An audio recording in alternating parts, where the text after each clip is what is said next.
සාර්ථක ජීවිතයකට අවශ්‍ය ආදර්ශ මිනිස්සුන් අතරින් පමණක්ම සොයාගත යුතු නෑ. ඇතැම් විට හොඳම පාඩම අපට උගන්වන්නේ සත්වලෝකයයි.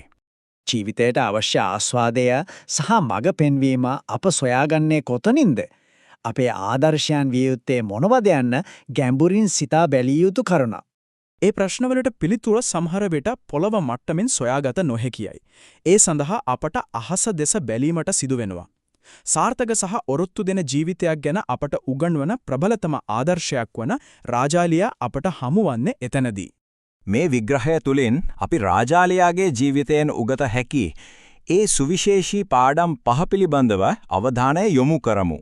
පළමු පාඩමෙන් අපගේ අවධානය යොමු වන්නේ රාජාලියාගේ ස්වාධීන ගමන සහ අසමසම ආත්ම විශ්වාසය වෙතයි. රාජාලියාගේ ස්වාධීනත්වය අපට උගන්වන්න වැදගත්ම පාඩම වන්නේ අපගේ අභිලාෂයන් ඉටු කර ගැනීමට අන් අය මත යැපීමෙන් ඒවා ප්‍රමාද වන බවයි.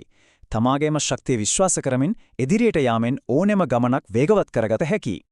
මේ අනුව පැහැදිලි වන ප්‍රධානතම කරුණ නම් අන් අයගේ සහාය ලැබෙනතුරු බලා සිටීම අපගේ ඉලක්ක කරා යන ගමන යති ලොකුම බාධකය බවට පත්විය හැකි බවයි.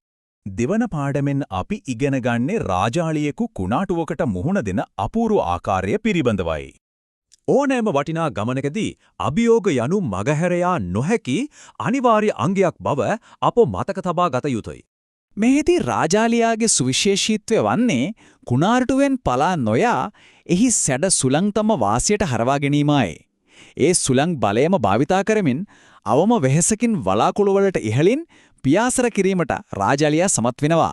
මෙයින් අපට ලැබෙන පණිවිඩය වන්නේ අභියෝගවලට නිවර්දිව මුහුණ දීමෙන් ඉහළතම නැගීමට අවශ්‍ය ශක්තිය එම අභියෝග තුලින්ම ජනනය කරගත හැකි බවයි.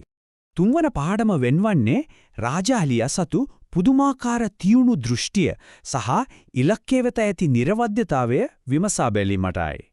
රාජාලියාගේ තියුණු භෞතික දෘෂ්ටිය සහ මිනිසුන්ගේ සාර්ථකත්වය සඳහා අවශ්‍ය පැහැදිලි මානසික දැක්ම අතර ඍජු සම්බන්ධතාවයක් පවතිනවා.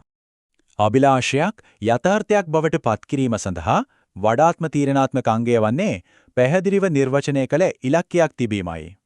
හතරවන පාඩම පදනම් වන්නේ රාජාලියාගේ ඩයම් කිරීමේ සහ ආහාර ගැනීමේ සුවිශේෂී පුරුදු මතයි.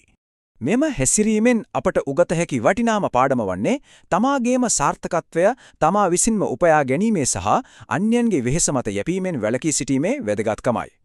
මේන් පැහැදිලි වන්නේ සැබෑ සහ තිරසාර සාර්ථකත්වය ලැබෙන්නේ අඛණ්ඩව තමන්ගේම උත්සාහයෙන් ක්‍රියා කිරීම තුලින් බවයි. අවසාන සහ වඩාත්ම තීරණාත්මක පාඩම වෙත අපි දැන් යොමු වෙමු. එනම් රාජාලි පැටවුන් පියාසර කිරීමට ඉගෙන ගන්නා ආකාරයයි.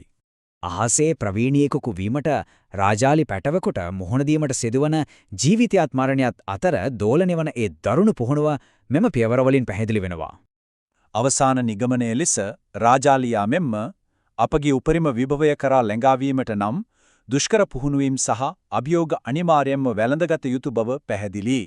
අපි මෙතෙක් සාකච්ඡා කළ ඒ ප්‍රධාන පාඩම් පහ දැන් සාරාංශයක් ලෙස නැවත සිහිපත් කරමු.